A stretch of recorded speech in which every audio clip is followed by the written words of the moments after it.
welcome back to the Aliyah Day. I'm glad to be with you. Hope you're doing well, being blessed, being greatly encouraged. Today we'll be talking about the plague of darkness that struck the Egyptian empire during the Exodus, of course. It's difficult to ascertain, not that it's a contest, but when you think about the various plagues, it's difficult to suggest which one might be worse than the other. They're all bad. But I think that if I had to pick one plague and say, maybe not in the category of worst as in painful or destruction, perhaps, but perhaps the one that is the most terrifying, maybe, might have been the plague of darkness. We're going to learn why that might be the case as we look into the insights this morning. I also want to give a public service announcement. Weather report, breaking news. Apparently there is going to be, or there's forecasted to be, a major winter storm that is going to hit North Texas, evidently, and other places as well, naturally. But it's supposed to bring quite a bit of snow and ice. And here in North Texas, the biggest issue when we have winter storms typically is the issue of ice. Not immigration enforcement. We don't have that yet. I'm sure we will get it. But in any case, all kidding aside, we get ice. And so that's the issue for the overpasses, and it's very, very dangerous. It's very, very almost impossible to drive on ice. Usually, snow's a different story. But in any case, it appears that we are going to not have our regular services here at the synagogue because of that, unless, of course, something changes, but probably not going to change. Although here in Texas, that's, it's a coin toss. We are working on having our services remotely, as we have done once before last year when Rabbi Singer and I were out on holiday, and the same thing happened, and everybody did a marvelous job doing it remotely. We are going to work on doing that again, and prayerfully that will be what happens. But I just want to let everybody know that's kind of the idea. We want everybody to stay safe. It's not worth getting hurt or getting into an accident or something. It's better to be safe than sorry, as they say. So just want to let everybody know. For those of you who live up north, I mean, y'all deal with this kind of stuff all the time, but this is Texas. So we're not, it's not -20 here with 3 feet of snow drifting about on a regular basis. So when it gets snow or icy, it causes a problem. Good morning, Gianna. Glad you're here. Speaking of the South, there in North Carolina. Good morning, Zakin Yagal and Yochanan and Tirza Boker Tov. And it's funny because in South Africa, I understand it's very, very hot. Or as they say in Jamaica, hot. Hello, Chris and Crystal. Good morning, Mr. Clay. There is Tirza Boker Tov. Good morning. Who else do we have? Elisheva Boker Tov. Shoshana Brunner. Good to see you this morning. Hello, Nellie Grace and Hepzibah. And Samuel Boker Tov, Ami Boker Tov to you, Hanani. Good morning. Good morning, Donna and Kimba Mintz, who's in Michigan, which I think it snows year round in Michigan. I think that in July it gets a little cool, a little warmer there, I should say, probably in the upper 30s. Good morning, Denise. Good morning, Ahava. Good morning, Jubilee. Good morning, Yitro. Imagine you lived in Greenland. We're about to acquire Greenland. We probably should. And although we might have to fight NATO and all dozen of their soldiers, that's going to be tough. We might have to send somebody over there. But can you imagine living there? I don't know. Good morning, Ahava. Good morning, Brenda. Did I say good morning, Yitro? Good morning, Yitro. Boker Tov, Celt Dog, John, good morning. Good morning to Anna Smith, Boker Tov, there in South Carolina. Good morning, Kayla and Rob and Stormborn. Good morning, Hannah and Rob, Boker Tov. Good morning, Ma Perkins. Hello to you. Let's see. Hulda. Good morning, Hulda in beautiful Florida.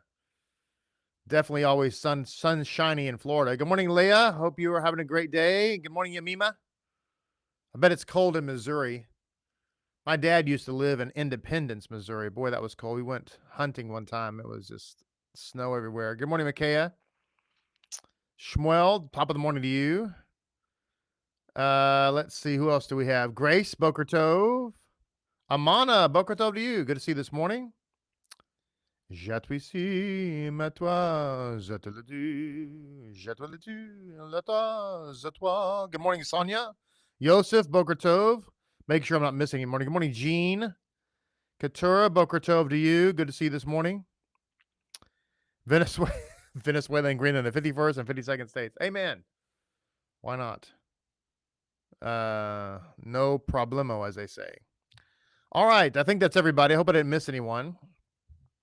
Let's dive into this issue of the plague of darkness. Let's begin. Let me put Rashi aside for just a moment. We'll come back to Rashi in just a minute. Let me begin this morning with the Keil Tumash. I always like the way the Keil Tumash reads. The ninth plague of darkness. On the 15th of Shavat, God told Moshe to announce the ninth plague, darkness. On the 8th of Adar, after the warning period was over, God said to Moses, raise your arm toward the sky so that there will be darkness upon Egypt, and the darkness will be darker than night, so dark that it will be palpable or tangible. A tangible darkness, a darkness that touches you. That I just can't even believe. Can't even. I have somewhat of a feeling of what this darkness might have been like, although I'm sure it pales in comparison.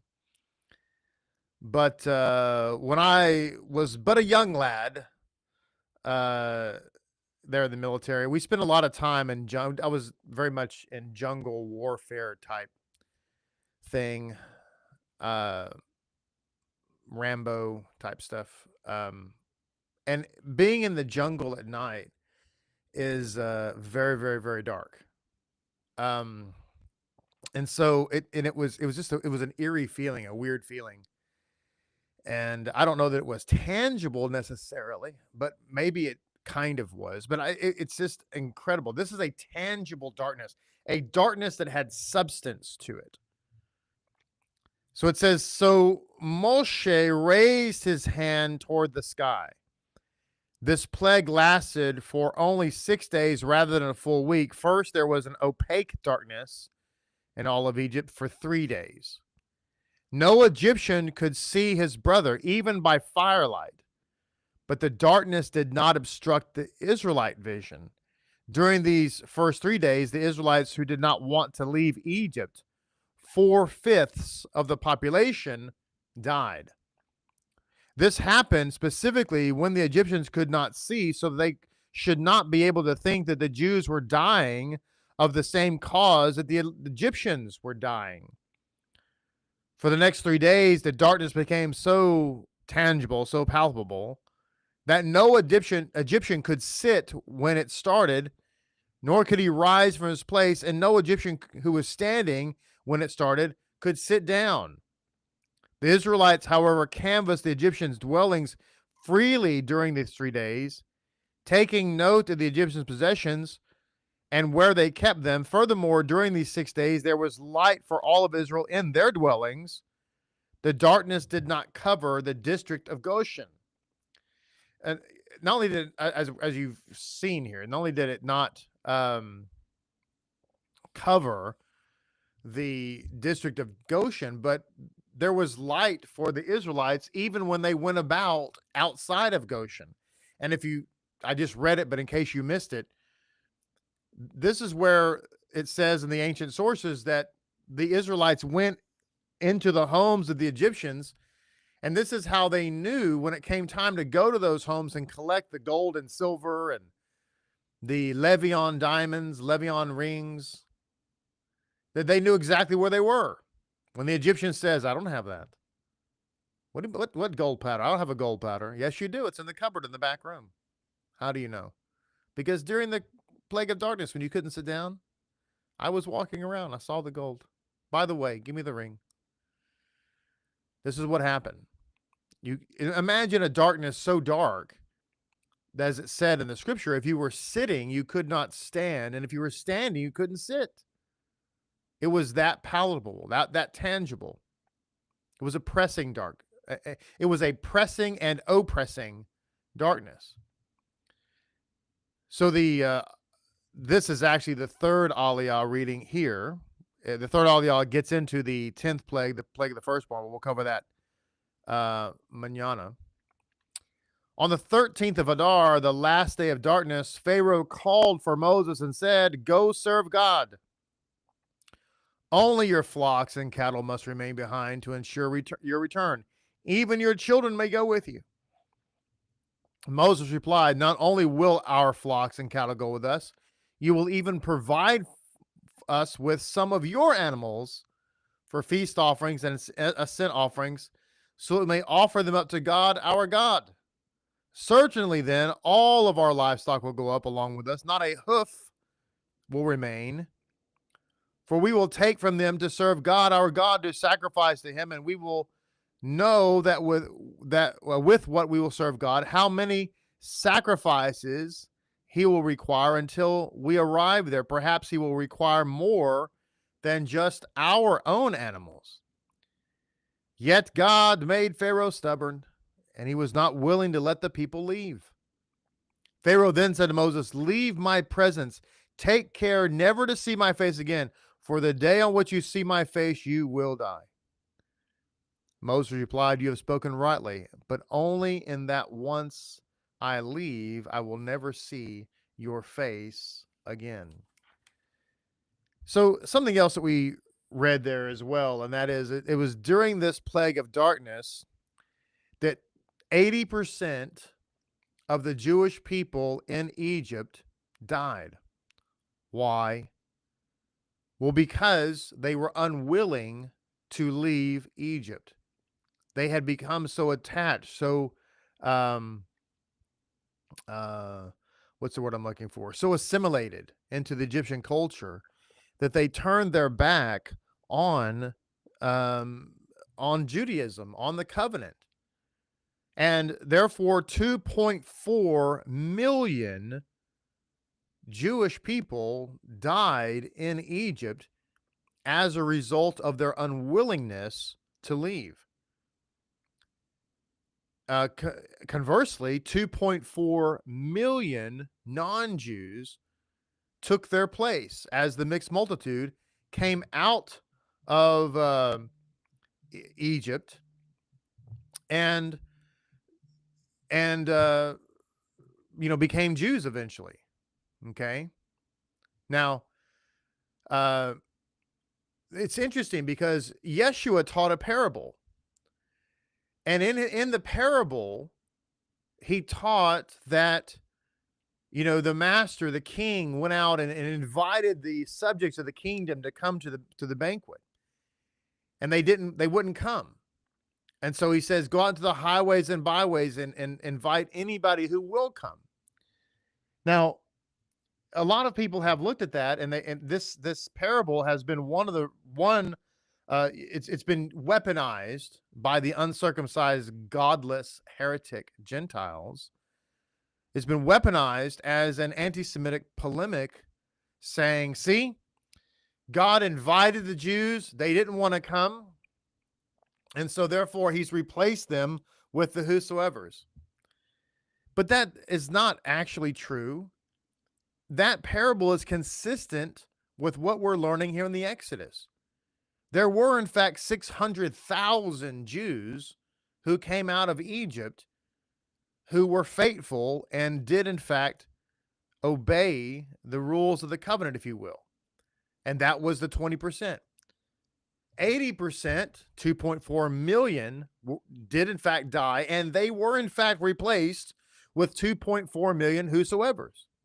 However, it is important to note that when those 2.4 million, which is obviously more than 600,000, when those 2.4 million whosoevers came out of Egypt and they all ended up at Sinai together, the 600,000 Jews did not become uncircumcised Gentiles. No, that's not what happened. The 2.4 million whosoevers became Jews. You see? That's the pattern. So yes, the pattern is that unfortunately, the vast majority of non-Jews will not accept the covenant. That's true. Or excuse me, Jews, will not accept the covenant. That's true. That's the pattern. That's the reality. They will, in fact, be replaced by Gentiles who will, in fact, accept the covenant. That's true as well. And those Gentiles will become Jews. The Jews won't become Gentiles, God forbid, Chas v'Shalom. That'd be a disaster. But the non-Jews will become Jews. That's the pattern. And if you reject the pattern, then you reject the Exodus. Okay? Now, there's an insight here related to this in our Kehot Tumash. The Israelites who did not want to leave, God did not force those Jews that did not want to leave Egypt to do so. By choosing to remain in Egypt, those individuals denied the purpose of their existence.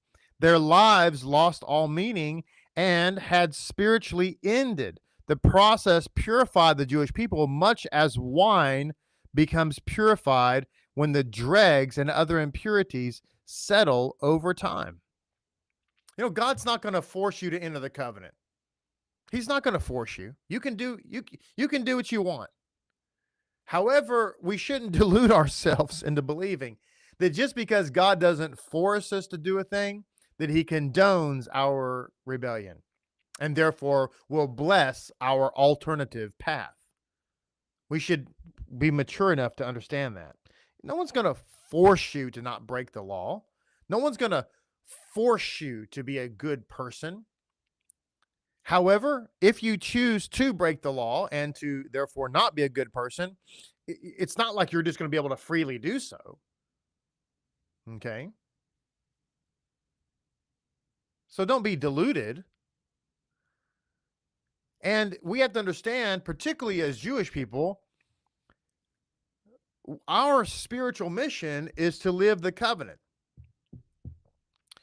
This is why I've said, and I say this with respect, and I say this because there are Christian people who watch this program on a daily basis because they're desperate for more. They're desperate they go to their places of worship on a weekly basis and they get fed cotton candy. Smells good, tastes kind of good, but it just dissolves right in your mouth and you leave hungry.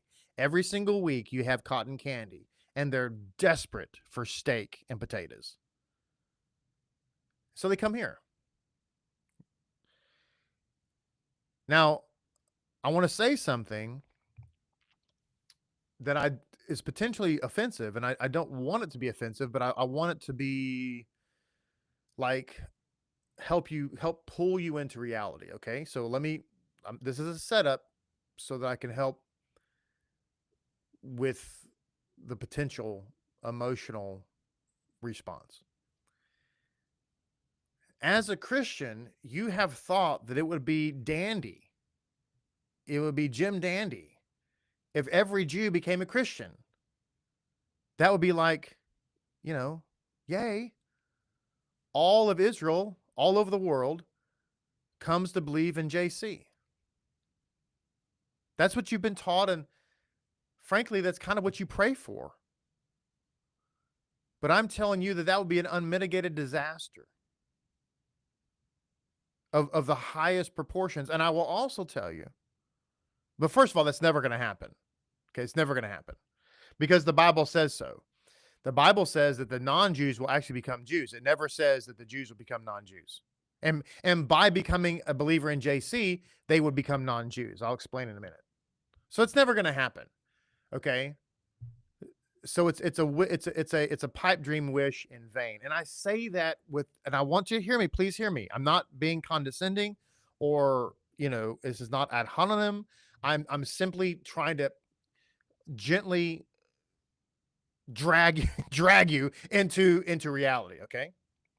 Now, if that were to happen, God forbid, Hasei Shalom, HaShem should prevent it, the entire universe would implode on itself like a big black hole. Why? Because the entire universe depends on Torah. And so if Israel, Jews, Hebrews, became Christians, they would cease to follow the Torah, because ceasing Torah observance is fundamental and foundational to Christianity. No more circumcision, no more eating kosher, no more Yom Tov, no more Shabbat, no more tzitzit, no more tefillin, no more mezuzah, no more musar, no more shkita, no more separation, no more family purity. It's gone, 100% gone. Rabbi, how do you know that? Well, because all my life I've educated Christians on tefillin, mezuzah, tzitzit, family purity, separation, kosher. They don't know anything about it. Why? Because it's antithetical to their faith. In fact, Christian pastors will tell you all day long, if you attempt to keep the law of Moses, you will lose your salvation in JC.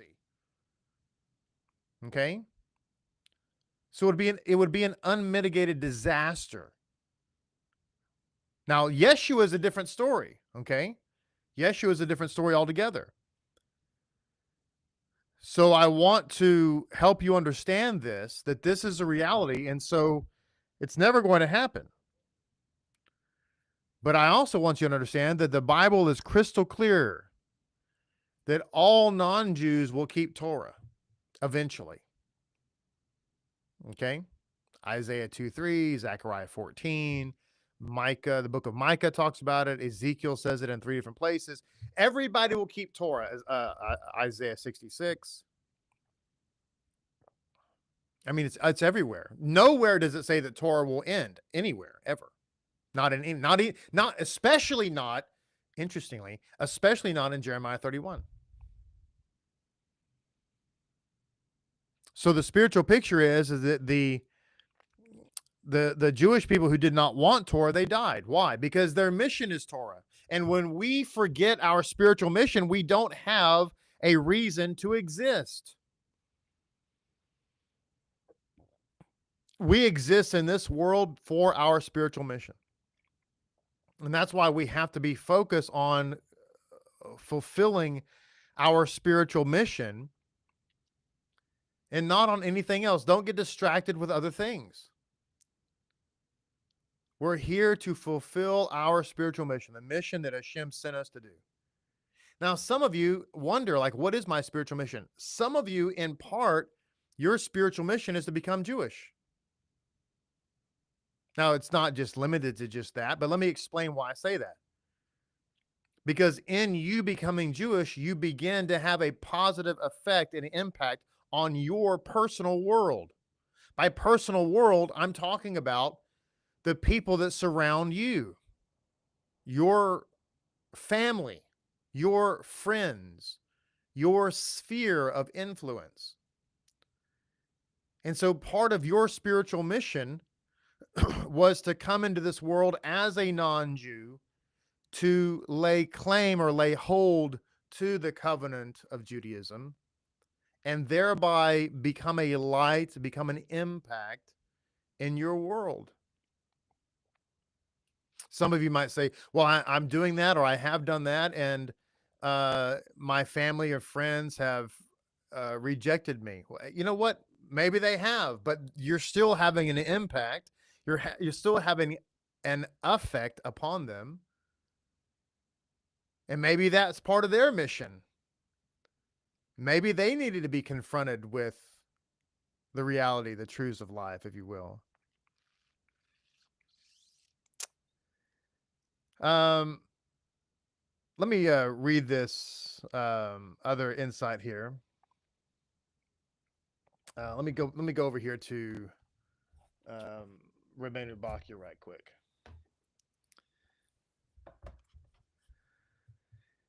Rabbeinu Bachya affirms that according to many sources, only 20% of the Israelites actually qualified for redemption.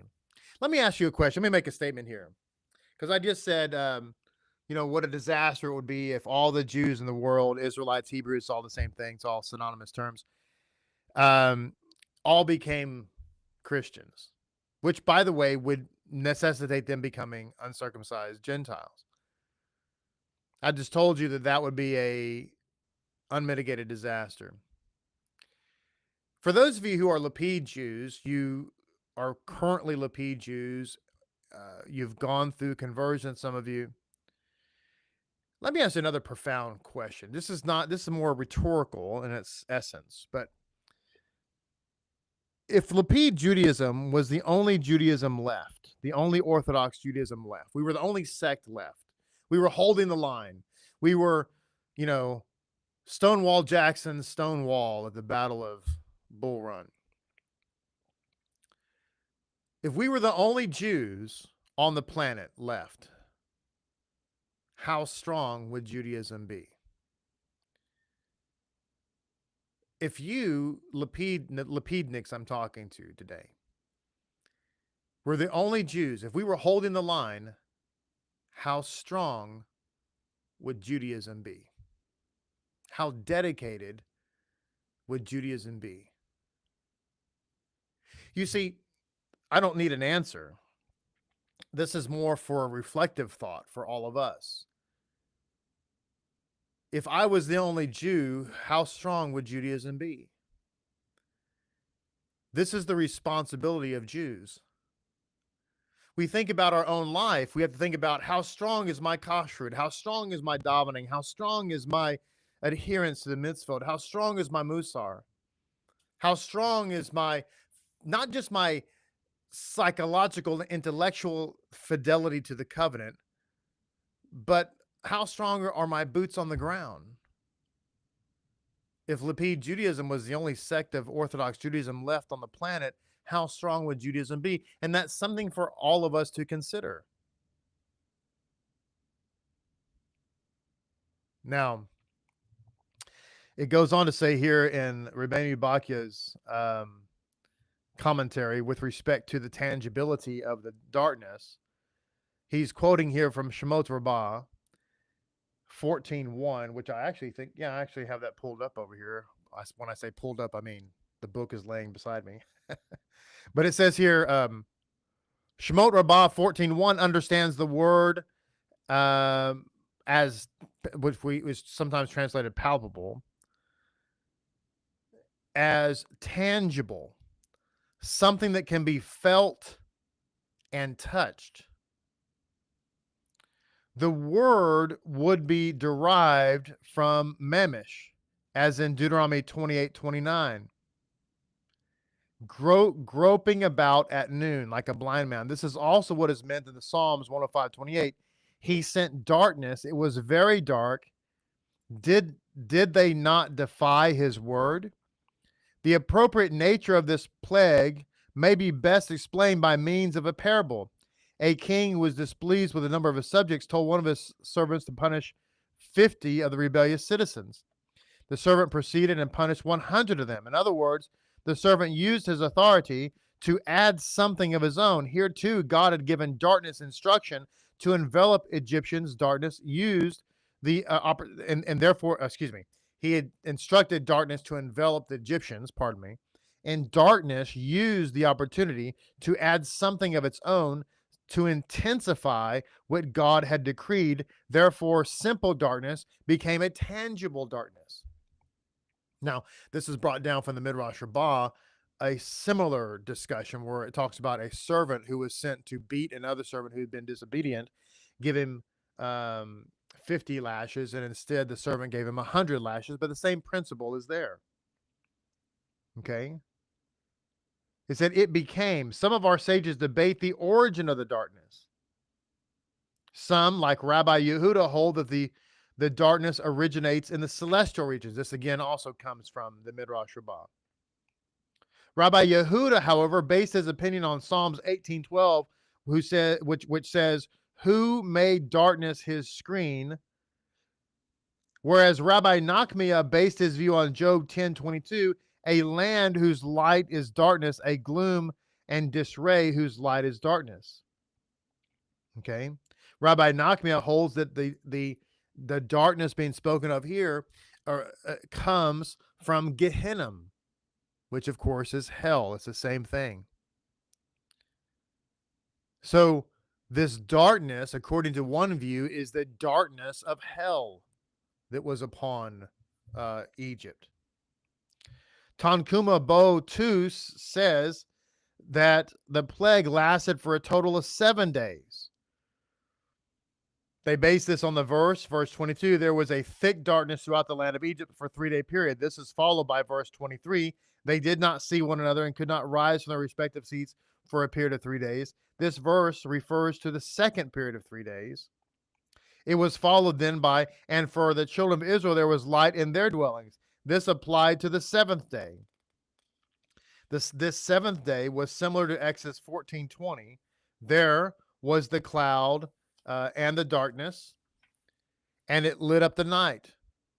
The apparent contradiction is resolved by understanding the darkness as enveloping the Egyptians, whereas the Israelites enjoyed the light in that same space. The same would have happened here. So we see when we hear biblical statements about living in the light, dwelling in the light, that is obviously euphemistic here of us being in a very dark period of time. This is a very dark period of time in which we presently dwell. And nevertheless, when we have the Torah, which is the light of the world, we live in the light, though we're walking around in a dark world. This is also why, as I mentioned earlier, the idea of the cessation, the ending of Torah is an impossibility, because to cancel Torah would be to nullify or cancel or extinguish the light of the universe, which, by the way, when we talk about the light of the world, we're not talking about the sun. The light of the universe, as expressed in Genesis 1:1, is not the sun. In fact, the sun, the star, the moon, they were not even created until the 4th day of creation. The light is here talking about the Torah. This is why you'll never convince an Orthodox Jew to give up the Torah, the light of the world.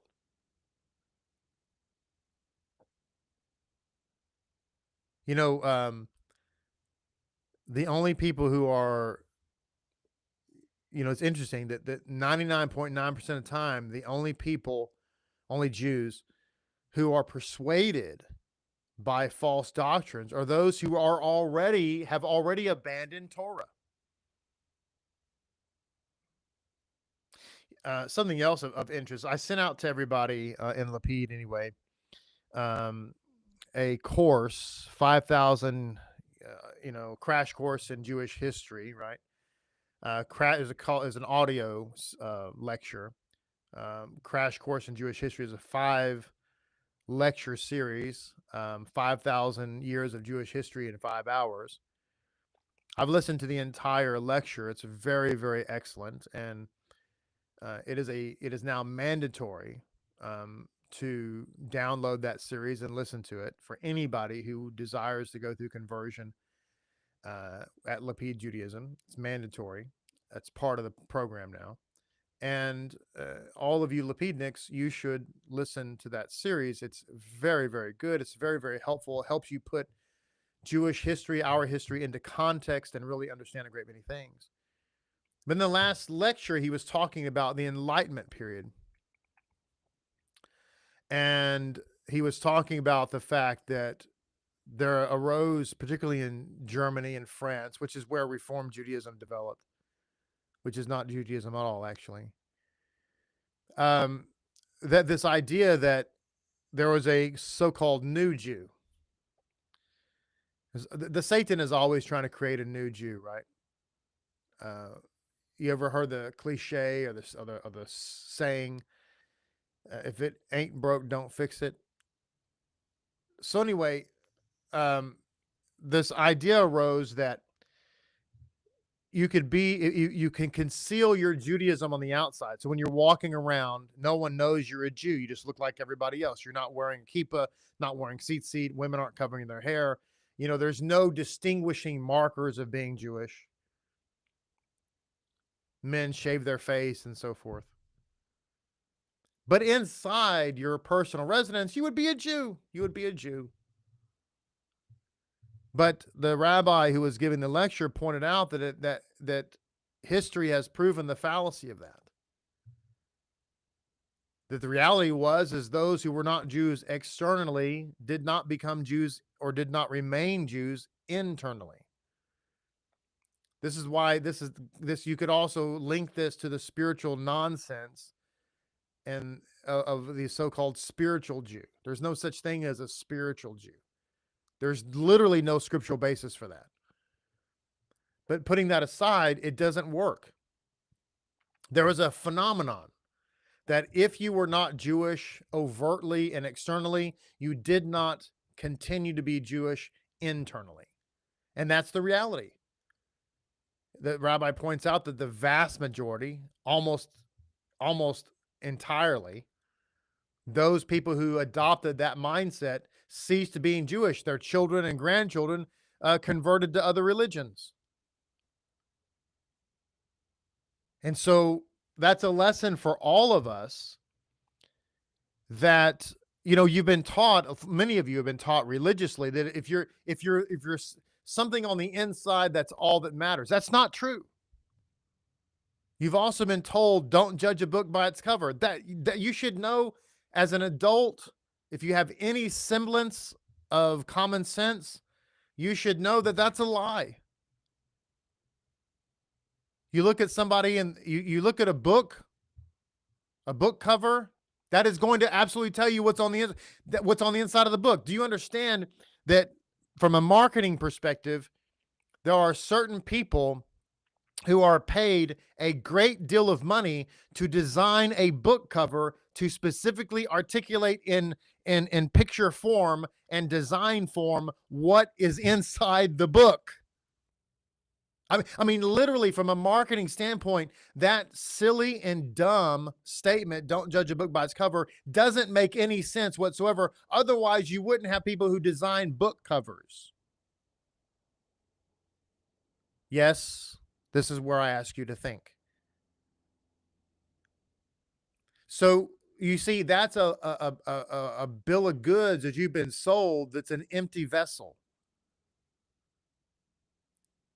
You look at somebody and they're a thug on the outside, that's because they're a thug on the inside. That's a reality, okay? That's a reality. So you have to understand that this is not up for debate. History has proven that when you are not overt in who you are, you're not going to be invert in who you are.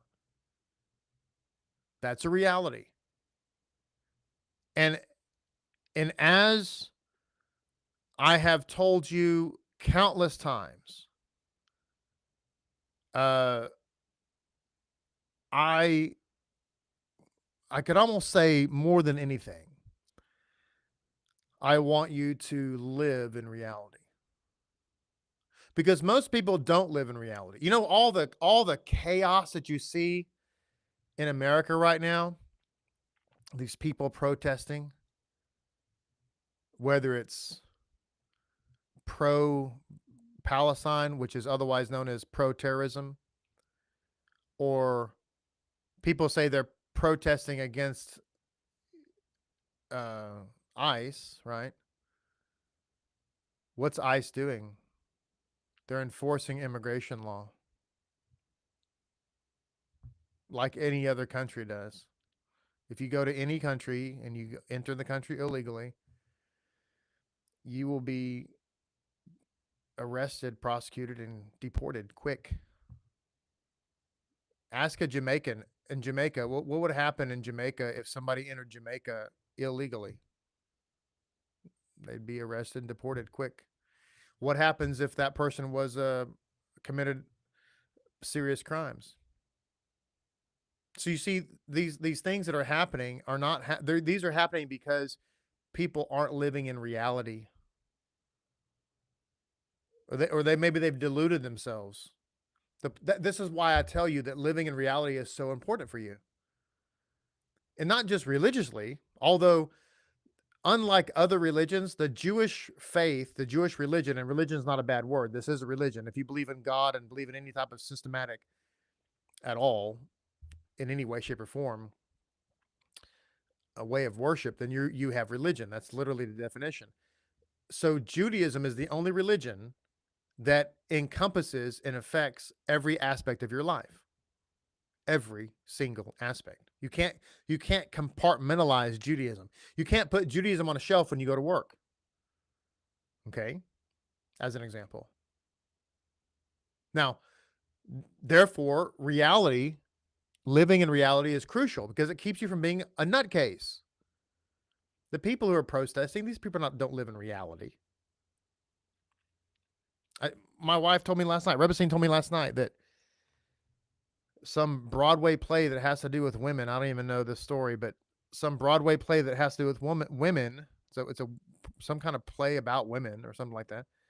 The lead character who has been chosen to be the lead woman character is a trans man, a man who's playing dress up as a woman. And of course, people are applauding it and saying, yay. The people who are applauding it are the very same people that for the last several decades have been fighting for women's liberation, fighting against misogyny. Only to applaud this. So they fought their whole life for this idea that women are equal, oftentimes they think better than men, only to come to the conclusion that not only are men better at being men, men are actually better at being women, according to them. Now that's insane. It's crazy. But that's what I talk about that's what I mean rather when I talk about living in reality. These people aren't in reality. It's not possible for a man to become a woman, nor a woman to become a man. You cannot change your chromosomes. It's impossible. And I'm not even talking, you don't make the mistake that I'm talking about politics right now. I'm not. I'm talking about reality. It's reality. Okay? That's the part. And if we want to live in reality, we will be healthy people. Okay? And if we don't, then we become nutcases. And that's the reality. Pun intended. Rabbeinu Bachya makes another statement here. He says, God intensified this darkness to the extent that it was felt physically, preventing people from being able to move about without bumping into the darkness at every move that they tried to make. Now, what's interesting is that, and we'll kind of end it with this, because I was going to read Rashi, but Rashi kind of reiterates the same points we've already made here. He says, the only thing I would add is he says, why do they bring the darkness against them? Because there were among them Israelites of the generations who were wicked individuals. Okay. They did not wish to depart. And therefore God utilized this darkness, as we said already, to kill those Israelites. But the point is, I also want to say is that this darkness encapsulated. In other words, they chose the darkness and then the darkness became their prison. Remember that ultimately darkness is absence of Torah, ultimately. And when you reject the covenant of Torah, you choose the darkness. And that darkness will become tangible and you'll end up bumping into it, and eventually it will take your life from you because your purpose will have been forfeited. Amen. Huldah, I will put the link to the course that I mentioned, the history course, in the description of this video. When you go to the link, you'll be able to. There's an MP3 file version, and then you could also order the discs, but for a much less cost, you can just download the MP3 and download it to your phone or computer. That's what I did. We have nothing to do with the website, and therefore the fee goes to Rabbi Wine. But I'll put that link in this video. End of our Aliyah today. Thank you so much for being a part of the program. I hope you've learned something today. Every day, I hope that people walk away with not just interesting information, but things that can really uplift and enhance their life. And I think it's important for us to all live in Realville, where I am the mayor, and the cost of living here is very inexpensive if we're not crazy. Please subscribe. That's a better word. Subscribe to our channel. Thank you so much. And otherwise, like this video, share it with all of your friends, and leave us a comment, because all three things do a great deal to help people come in contact with this information. God love you. Look forward to seeing you tomorrow. Until we meet again, Shalom Aleichem.